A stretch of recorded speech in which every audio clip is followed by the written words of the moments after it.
Good morning, my dear students. I'm Meenu, your maths teacher. I hope you all are fine and doing your work properly. Today in this video lecture, we will do another two exercise of chapter 4, exercise 4.4 and exercise 4.5. The chapter name is practical geometry. So let us start with that. This is exercise 4.4, question number 2. यहाँ पर आपको एक coordinator बनाना है जिसका नाम है true, जहाँ पर ये साइड्स आपको गिवन है T R, R U, U E, दो एंगल आपको गिवन है, angle R and angle U. तो अब देखिए इसका मैंने एक रफ डायग्राम यहाँ पर बनाया है टी आर यू ई।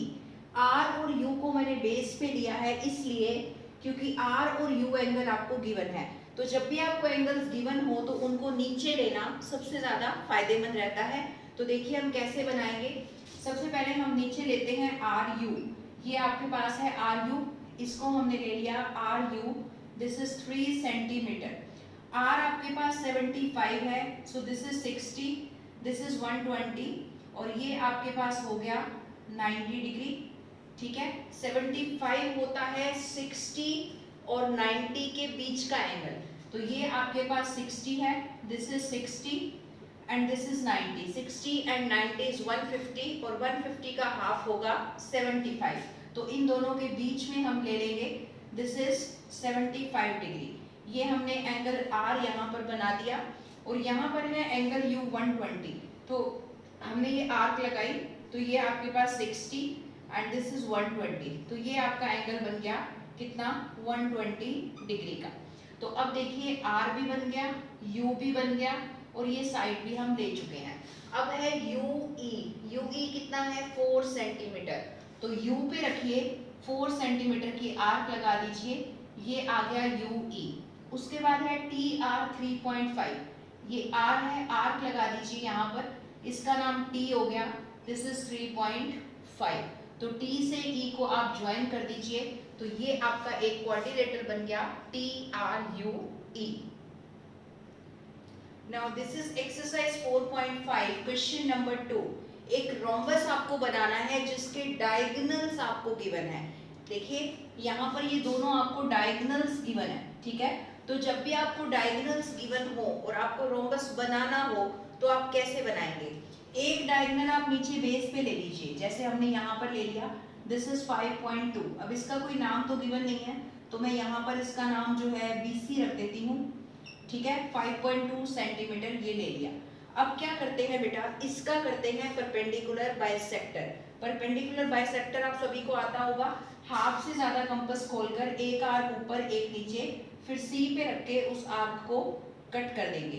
तो इस तरह से जो है परपेंडिकुलर बाइसेक्टर आप ड्रॉ कर लेंगे BC का। अब आपको क्या करना है, जो सेकंड डायगोनल है, सेकंड डायगोनल कितना है 6.4, इसका आपको हाफ करना है। हाफ करेंगे कितना आएगा 3.2।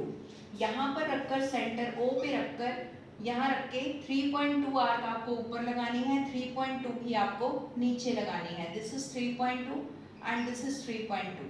तो इसको आप इससे ज्वाइन कर दीजिए, यहाँ इसको इससे और इस तरह से यहाँ और इस तरह से यहाँ। सो this is ABC and D, ठीक है। हम नाम थोड़ा ठीक कर लेते हैं, यहाँ हम D कर देते हैं, तो ABCD, ताकि एक सीक्वेंस में हम इसका नाम दे सकें। तो बेस का नाम आप BD रख दीजिए। उसके बाद परपेंडिकुलर बाइसेक्टर कीजिए, उसके बाद डायगोनल्स का हाफ करके आधी आर्क ऊपर और आधी ही आपको नीचे लगानी है, देन ज्वाइन करके इसका नाम पूरा कर दीजिए। तो ये बन जाएगा ABCD, एक रोम्बस। अब ये है क्वेश्चन नंबर 3, एक्सरसाइज 4.5। यहाँ पर आपको बनाना है एक rectangle with adjacent sides of length 5 centimetre and 4 centimetre. तो देखिए रेक्टेंगल है, रेक्टेंगल की प्रॉपर्टी आपको याद होनी चाहिए कि रेक्टेंगल क्या होता है, रेक्टेंगल होता है पैरेललोग्राम प्लस 1 एंगल 90 डिग्री, ठीक है। तो देखिए हम नीचे कुछ भी बेस ले लेते हैं, लाइक मैंने BC ये बेस ले लिया, तो यहाँ पर मैंने एक एंगल 90 डिग्री का बना दिया। मैं B पे भी बना सकती हूँ, C पे भी, क्योंकि एक एंगल 90 का बनाना है। तो हमने इस तरह से ये एक एंगल 90 डिग्री का बना दिया, ठीक है। अब देखिए अगर मैंने BC यहाँ 5 सेंटीमीटर लिया है तो एडजेसेंट साइड जो है 5 एंड 4 है, तो ये अगर BC है तो यहाँ C पे रख के कट लगाएंगे कितना 4 सेंटीमीटर का, दिस इज D। अब यहाँ पर भी रखकर आप कट लगाएंगे कितना 4 सेंटीमीटर का। अब नीचे BC 5 है तो D पे रख के यहाँ कट लगाइए, this is 5 centimetre and this is 4 centimetre, क्योंकि जो एडजेसेंट साइड्स है वो है 5 एंड 4, या मैं ये कहूँ कि पैरेललोग्राम की ऑपोजिट साइड्स इक्वल होती हैं, इसलिए अगर ये 5 है तो ये भी 5 होगा, ये 4 है तो ये भी 4 होगा। तो यहाँ पर हम नाम डाल देते हैं A, तो आपका रेक्टेंगल बन गया ABCD। So I have discussed with you some questions of exercise 4.4 and 4.5. Remaining questions are exactly same. So do it by yourself. You just have to draw the quadrilaterals. And this is your homework. Do exercise 4.4 as well as 4.5. Complete in your maths notebook. And I am sending a PDF also in which you can see solution of each and every question. So do your work properly. Take care and bye-bye.